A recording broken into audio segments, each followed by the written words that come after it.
You ever notice how people wear exhaustion like it's some kind of medal?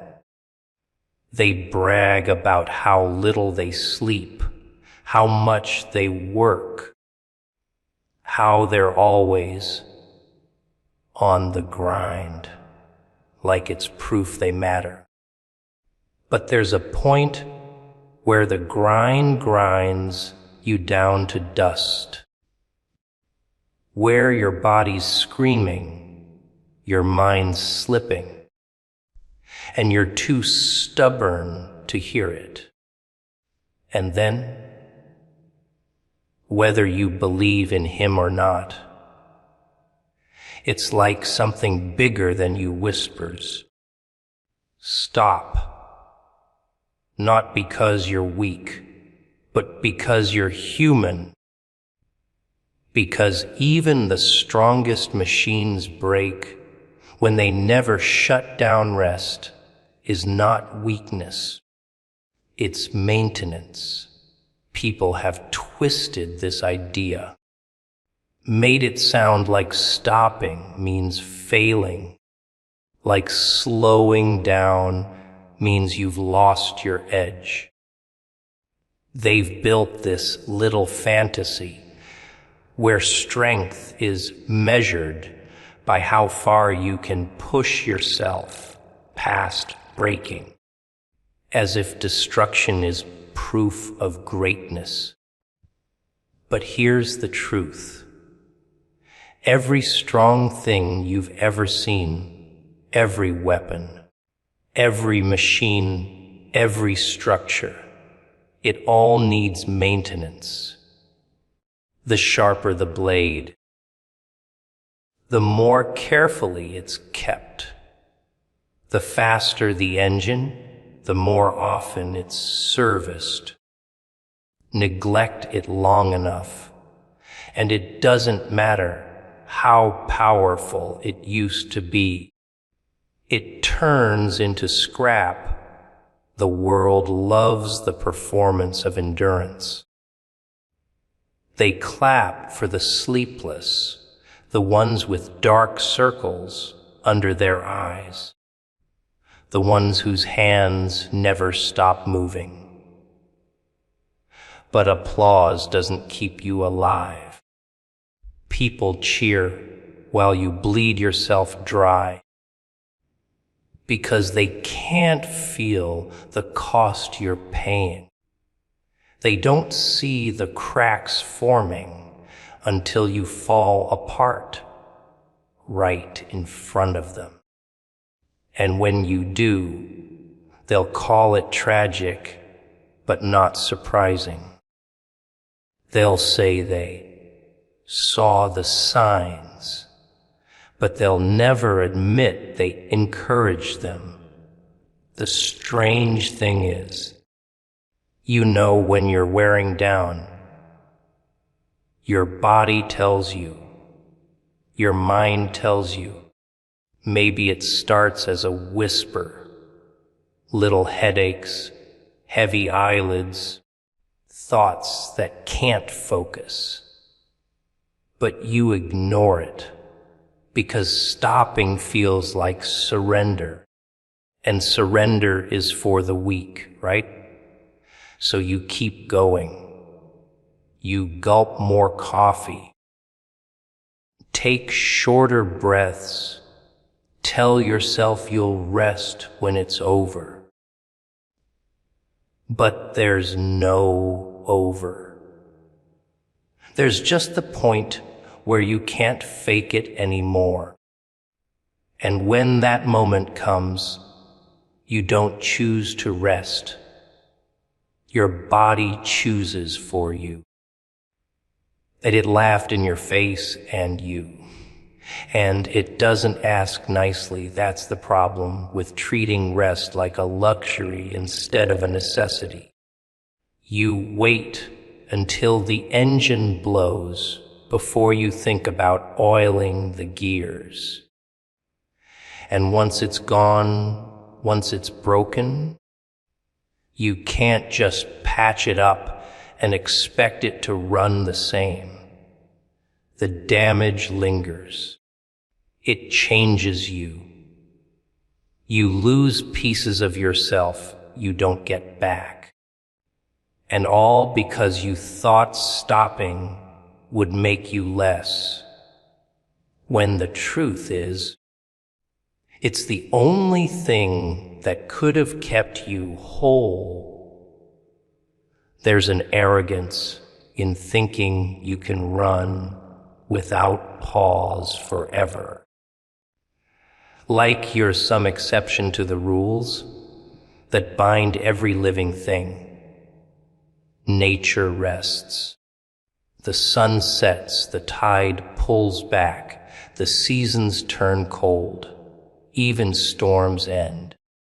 Nothing thrives by going at full speed without stopping.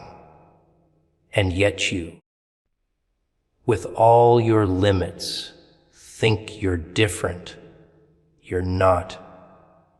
You're fragile. And the sooner you understand that, the longer you'll last.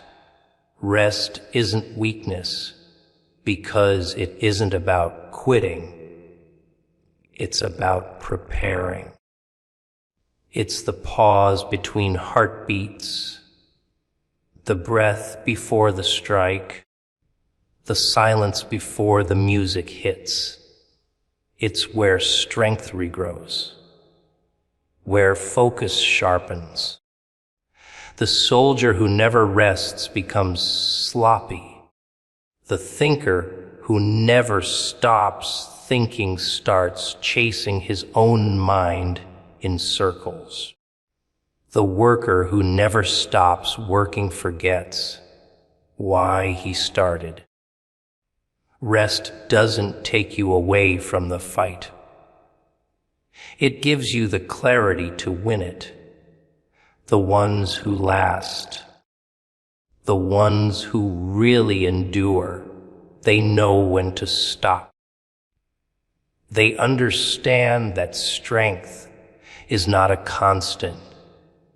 It's something you have to feed, protect, and rebuild. And you can only do that if you give yourself the space to breathe. That's what maintenance is.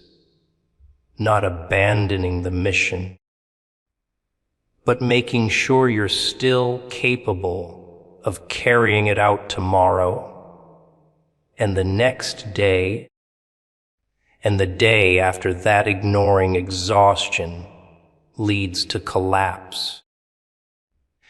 It's funny how people think they can bargain with their limits.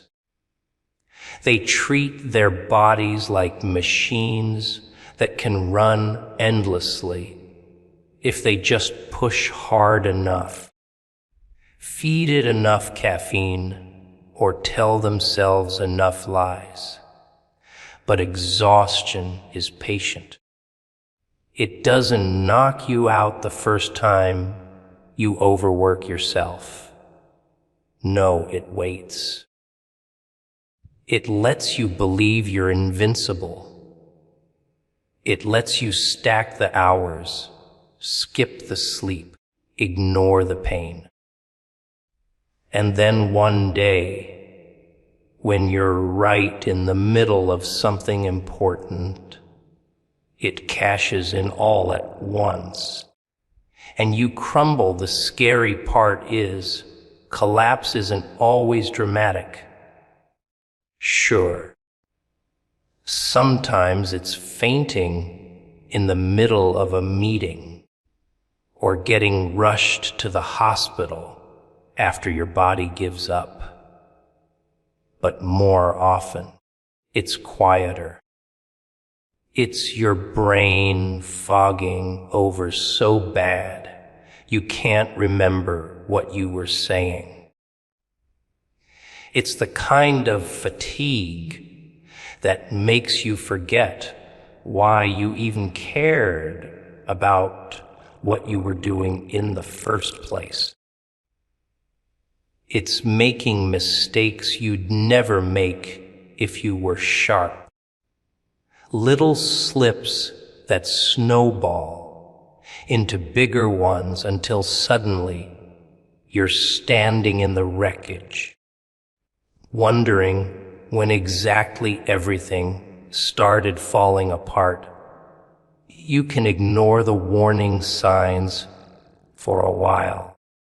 That pounding in your head, just stress. Those aching muscles, just tension. That constant feeling like you're dragging yourself through mud, just a rough patch. You convince yourself it's all temporary, that you'll push through it. But that's the trick exhaustion plays.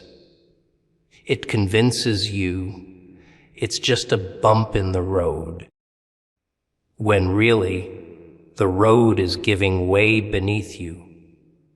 And when it collapses, you don't get to choose how far you fall. People romanticize the grind, but they forget the grind grinds back. You think you're in control, but the moment you start dismissing your limits, you're setting a timer. It's not a question of if you'll break, but when. And the cruel thing is, you'll probably see it coming. You'll feel it in the way your chest gets tight when you climb the stairs, in how it takes you 3 tries to write a sentence that used to come in 1, in the way your friends start telling you you've been off lately, but you'll still think you can push a little further. That's how it always goes. Right until the moment you can't push at all, and collapse doesn't care about your deadlines, your plans, or the promises you made. It doesn't wait for a convenient time. It will take you down in the middle of a deal, in the middle of a project, in the middle of a conversation. And when it happens, the world doesn't stop to help you.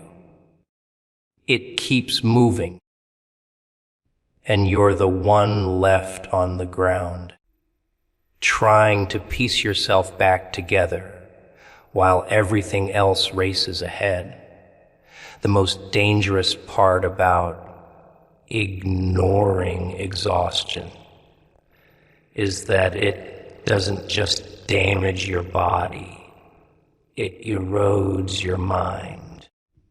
Fatigue eats away at patience, focus, and judgment. It makes you short-tempered, reckless, sloppy. You start taking shortcuts, saying things you don't mean, making choices you can't undo.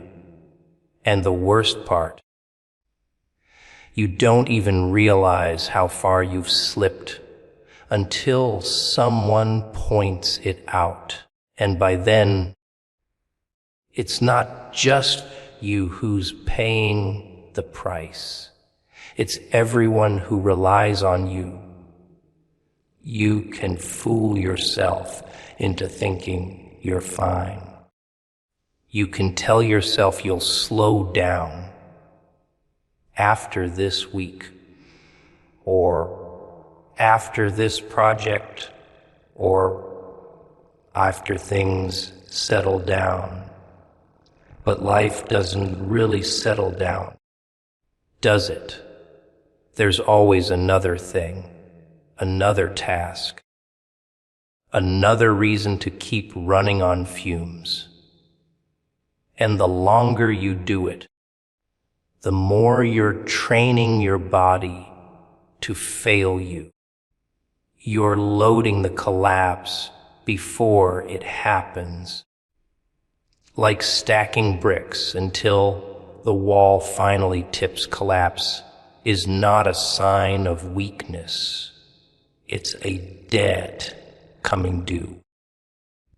Every time you ignored the warning signs, every time you told yourself you could handle just a little more, you were borrowing strength you didn't have, and debts always get collected. The question is, will you stop before it's too late? Or will you wait until you're forced to stop? When stopping is no longer a choice, some words change you the moment you hear them. Not all of them, of course. Most just bounce off, leave no dent, no echo. But then there are the ones that hit like a blade slipped between your ribs, not to kill you, but to remind you you're alive. They don't ask for permission to stay. They set up camp in your head, repeat themselves when you're trying to sleep, follow you into places you wish they wouldn't. You can pretend you didn't hear them, but pretending doesn't erase the sound. It just makes the silence louder. It's strange, isn't it? You never really know which words will do it. You can sit through hours of noise, speeches, chatter, meaningless slogans, and then, out of nowhere, one sentence. Maybe even just a handful of words changes the way you look at everything. It doesn't even have to be something dramatic. Sometimes it's quiet, almost casual, like the person saying it had no idea they were handing you a key that unlocks a door you didn't know existed. And once that door's open, you can't close it again. You can try, but the handle's gone. The dangerous thing about words like that is they don't need your agreement to work. You might hate what you heard, fight it, deny it, argue with it in your head for days. But if it's the truth, if it hits that nerve you've been protecting, it'll work its way in. Maybe not all at once.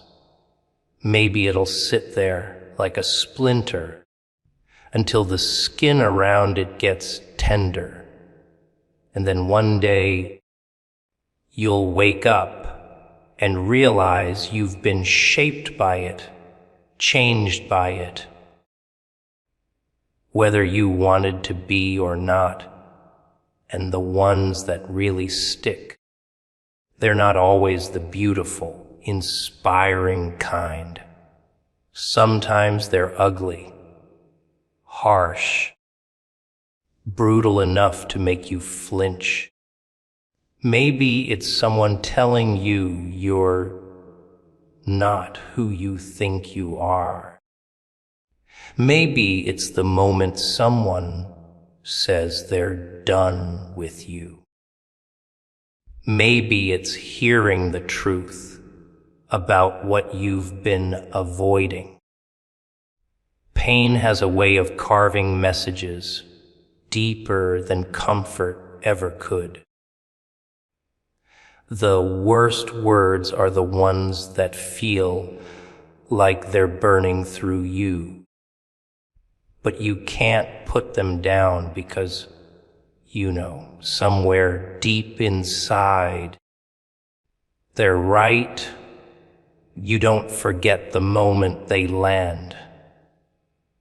You remember where you were, the way the air felt, the look on their face, or maybe the fact that you didn't even see their face because they didn't mean it for you, but it still found you.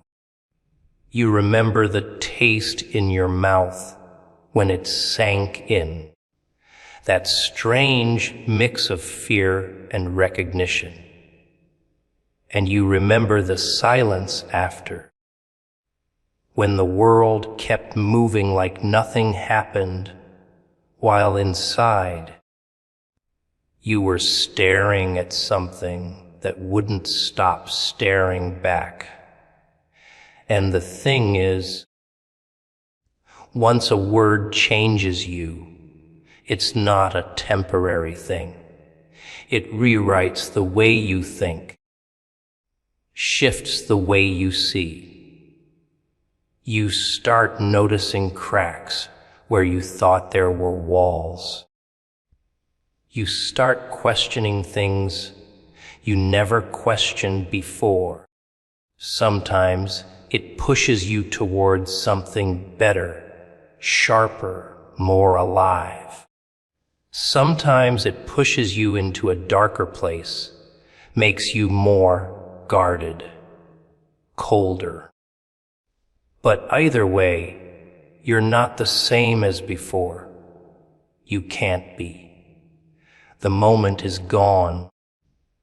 But the shift stays. People try to avoid words like that. They surround themselves with echoes of what they already believe. They choose friends who agree, entertainment that comforts, voices that never challenge them. But sooner or later, something slips past the filters. It could be in a conversation you weren't even paying attention to, a line in a book you didn't think you'd like, a passing comment from a stranger, and suddenly it's in there, inside you, rearranging the furniture without asking. And no matter how much you might wish you could go back, the old version of you is gone. That's the thing about change. It's rarely polite. It doesn't knock. It doesn't wait until you're ready. Sometimes, all it takes is one word, one moment, and the person you were 5 seconds ago is already gone. You're standing in the same place, but you're not the same person. And there's no undoing it, no matter how much you want to unhear it. Age. That ticking little number people pretend not to hear, but they hear it. Loud and clear. When you're young, they smile in your face while they tighten the chains. When you're older, they squint suspiciously like you've stolen something. And if you're somewhere in between, well, then you're the problem. A little too wise to be fooled, a little too fresh to be controlled. That's when the panic sets in for them, not you. Because your age isn't just a number, it's a signal, a threat. Not because of what you are, but you know what really rattles them? It's not your smile, your style, your words, or even your talent. No, it's your age. The number on the calendar they pretend doesn't matter, while secretly measuring your every move against it like a countdown clock. They stare at it like it's a glitch in their system, something that shouldn't exist because in their little fantasy you were supposed to fizzle out, not sharpen up. See, they like their target soft, confused, green. They like 'em young enough to doubt themselves, old enough to chase approval, and broken enough to stay small. But you don't fit the mold. You learn too much too soon, or maybe too late for their taste. Either way, you're off script. You wake up and they watch you, hoping you'll slip into the character they wrote for you. But you don't. You walk through the scene your way. And that scares the hell out of them. You were supposed to fold, not rise. You were never meant to become dangerous. But here you are, and they're twitching. Because your age, it carries memory, experience, fire. And they know damn well that someone who's lived a little is someone who's seen a lot. And someone who's seen a lot, harder to fool, harder to silence. They talk about your potential like it's some future thing, dangling it in front of you like a bribe. But deep down, they know the truth. You're already dangerous. Not because you're perfect, but because you're awake. Because age, in your case, didn't bring decay, it brought clarity. And that kind of clarity, it pierces, it burns, it breaks the illusion they've spent their whole lives curating. You become a walking reminder of everything they're trying not to be. They whisper about you. Behind doors, behind screens. They say, who does he think he is? But they know who you are. They just don't want anyone else to find out. You've got this timing to you like a clock that ticks louder in silence. You carry years like armor, not chains. And when you speak, oh, it cuts. Not because you're cruel, but because you don't waste time dressing the truth up in ribbons. You've earned your honesty, and that makes you lethal in a world that feeds on filters and fear. They label you too young, too old, too late, too soon, but it's all just noise. What they mean is you're not under control. What they're really saying is, we didn't plan for someone like you. That's what it is. You're an interruption, a glitch in their comfort, a mirror with no mercy. You walk in, and suddenly they remember everything they forgot to become. You open your mouth, and their lies start to sweat. Your age? It's not a number. It's a code they can't crack, a timeline that exposes their timeline. And still, they'll pretend it's about something else. Your tone, your ambition, your silence, your volume. But the truth is your age is a threat, not because of what it is, but because of what it means. It means you've been watching, listening, surviving, learning. It means they can't sell you the same fear twice. It means you're not impressed by masks or titles. It means you're here for something real, and they know if you keep going, others might wake up too. They had it all timed out, didn't they? A little box for every stage of your life. Sit here. Wait there. Smile when told. Clap for the ones ahead of you and stay quiet until it's your turn, which, spoiler alert, never comes. But something happened. You didn't just sit. You watched. You listened. You noticed the cracks in their perfect little system. And now your awareness is making them itch under their skin because they didn't expect you to notice. You see, the most dangerous thing in any room is not the loudest person. It's the one who sees through everything and says nothing. That's you. You caught on. You started connecting dots they tried so hard to scatter. They told you this was normal, that it was just how things are. But you saw the fear behind their eyes when you questioned it. When you didn't laugh at their joke, when you didn't nod at their wisdom, when you didn't buy what they were selling, that's when they knew you were a problem. You were supposed to be another number in line, a shadow in the crowd. But your eyes, they held history, and not just yours. They held fire, and not just for yourself. They knew you were seeing past the curtain, past the fake applause, the staged smiles, the hollow words, And that awareness, that's a disease in their little kingdom of comfort. You being awake, being aware, being sharp when you're supposed to be dull, that's a threat. That's a glitch in their control system.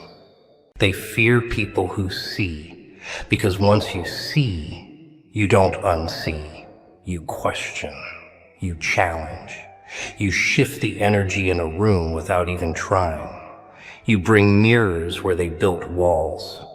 And when you start seeing through the patterns, you also start seeing through them.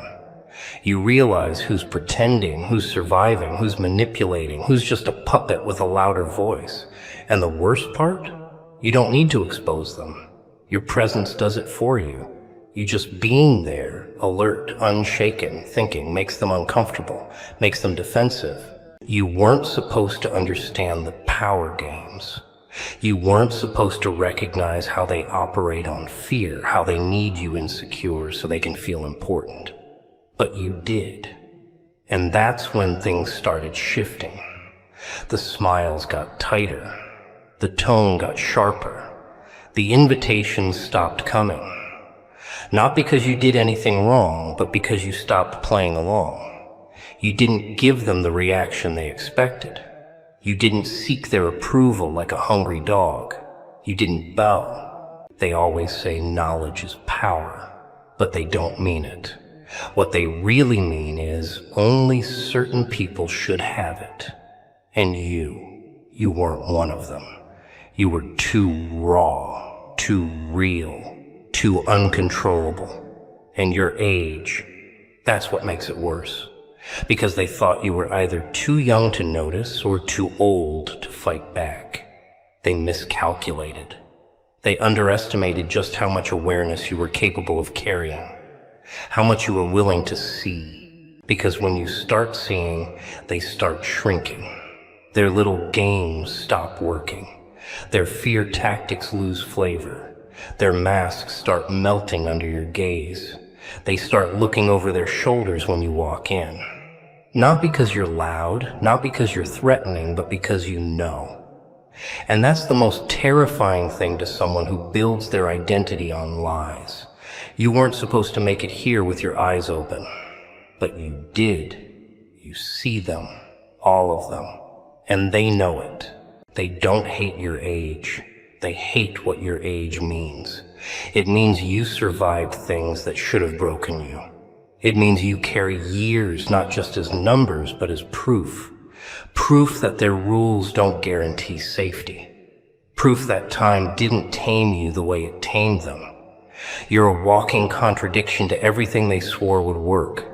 Because while they were busy fitting in, trimming their edges, you were out there bleeding, learning, enduring, and still standing.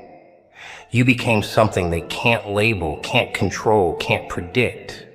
That terrifies them. You want to know why they flinch when you speak. It's not what you say, it's what they feel behind your words. They hear the weight of survival. They hear a voice that's walked through fire and didn't come out asking for permission. You're not bitter, you're aware. And that's what shakes them. Because your life isn't a polished highlight reel. It's a messy, brutal, beautiful testimony of truth. And truth. Oh, truth is loud, even when whispered. Truth exposes the ones who live behind carefully curated masks. Their problem isn't with you. It's with what you remind them of. Missed chances. Fake victories. Years they spent pretending while you were busy becoming real. You didn't climb a ladder, they did. But theirs is made of cardboard. Yours is made of scars. And when you walk in the room, it creaks. It warns them. Not because you're a threat in the physical sense, but because you carry weight. And weight commands respect long before words ever do. So here you are, alive, not broken, not docile, but aware. Aware of your worth, your mistakes, your path. You don't wear a mask, they do. You don't need approval, they do. You don't bend, you observe. And observation, that's dangerous in a world that thrives on illusion. They liked you better when you doubted yourself, when you asked for their advice, when you tried to impress them. Now you just sit quietly, and they can feel the difference. You see, they can't handle someone who's not playing the same game. You're not chasing applause. You're not competing for a seat at their plastic table. You bring your own table, your own fire, your own rhythm.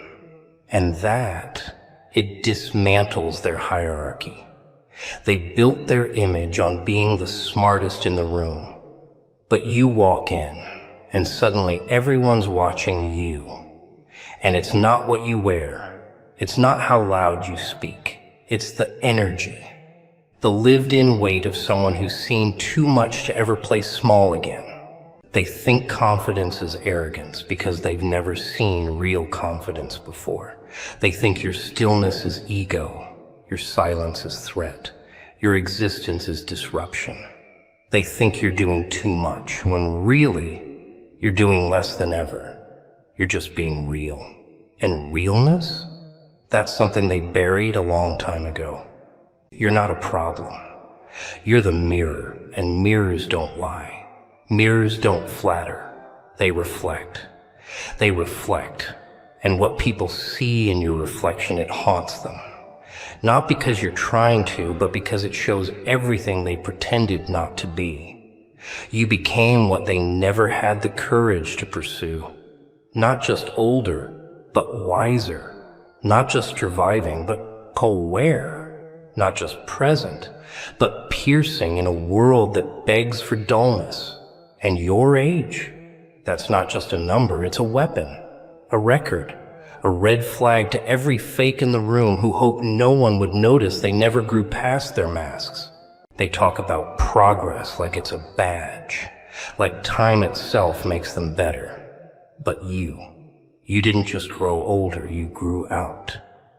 Out of the lie, out of the script, out of the little mold they had waiting for you, shaped like fear, pressed with silence. That's the threat. Because they wanted you predictable, manageable, politely tucked into your place. But instead, here you are, rough around the edges, laughing at things they cry about, quiet when they expect you to beg, too calm, too still, too real. You walk in with all your years carried like armor, not apology.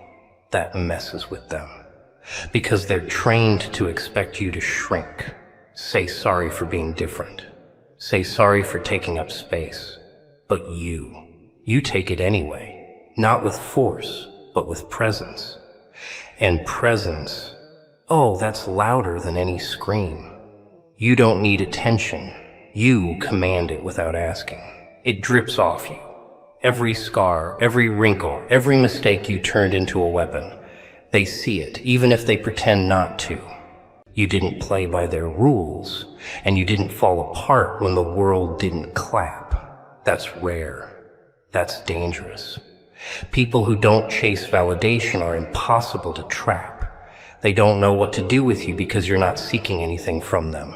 Not a seat, not applause, not approval. You're just there, fully formed, fully you. And that alone dismantles the whole illusion they're clinging to. That youth equals value, that obedience equals intelligence, that silence means respect. They don't understand how you're still standing when they tried so hard to mold you, tame you, box you up.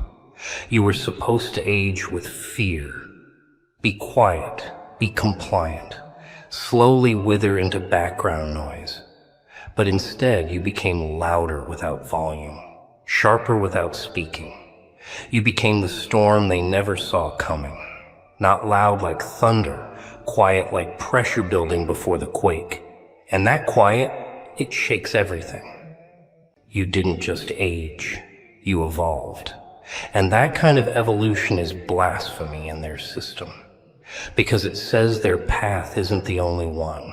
That maybe being raw and messy and aware is more powerful than being polished and agreeable. You didn't just age, you awakened. And the worst part, you're not angry, you're not bitter, you're calm. and calm people with history.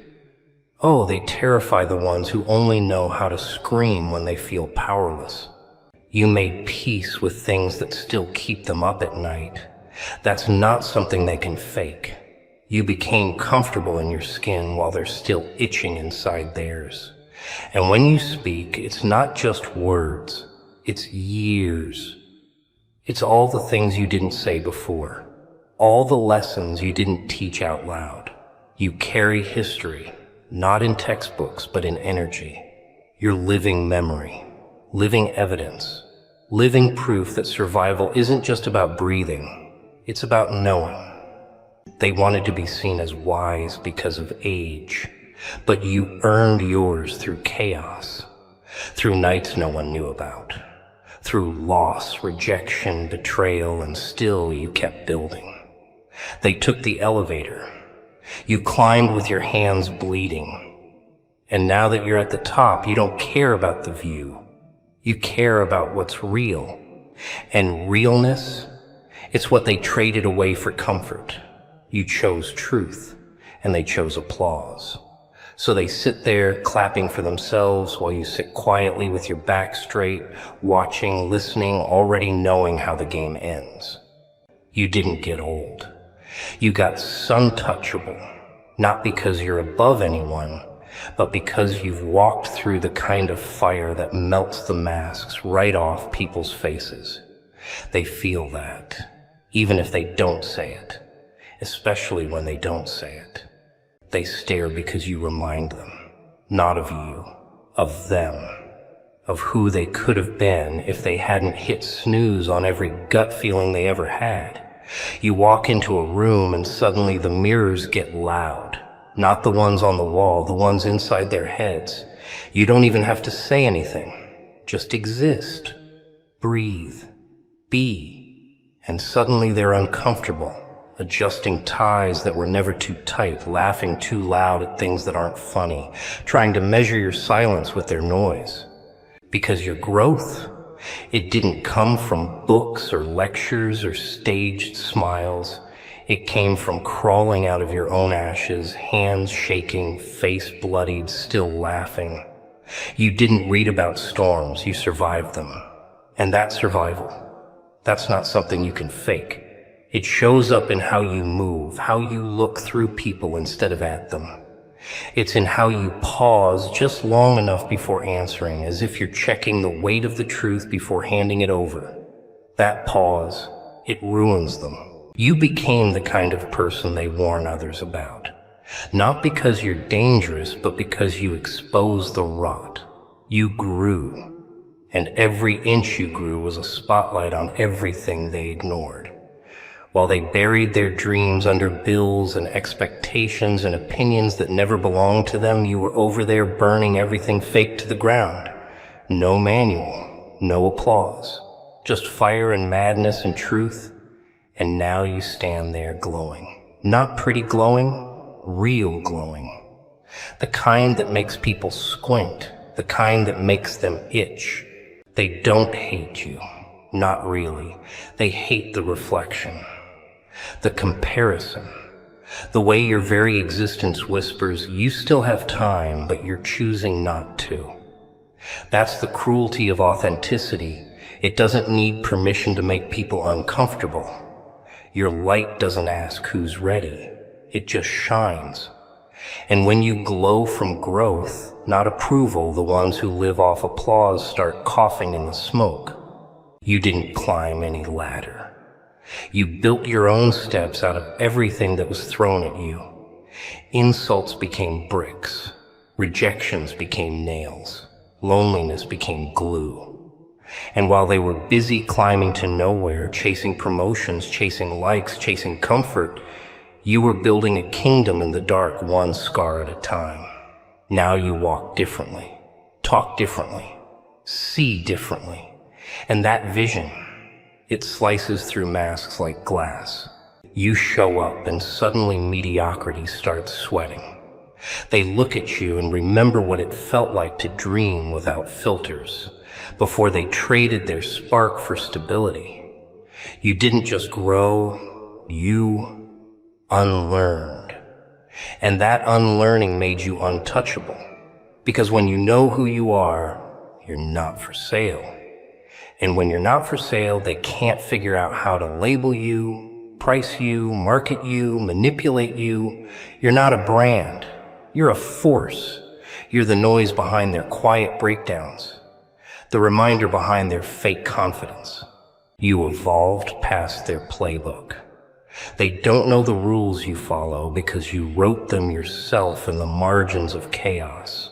Your peace, it wasn't handed down. You stole it like a thief in the night, ripped it from the jaws of every voice that told you you weren't enough. And now that peace is loud, not shouty. Just loud in the way a locked door is loud to someone desperate to get in. That's what you are, a locked door they can't find the key for anymore. They don't know how you did it, but they feel it. In the way you don't rush, in the way your eyes hold storms they'll never understand, in the way your silence makes their confidence unravel. You didn't grow to impress, you grew to survive. And in surviving, you became the proof that peace doesn't come from escaping the fire. It comes from dancing in it until it recognizes you.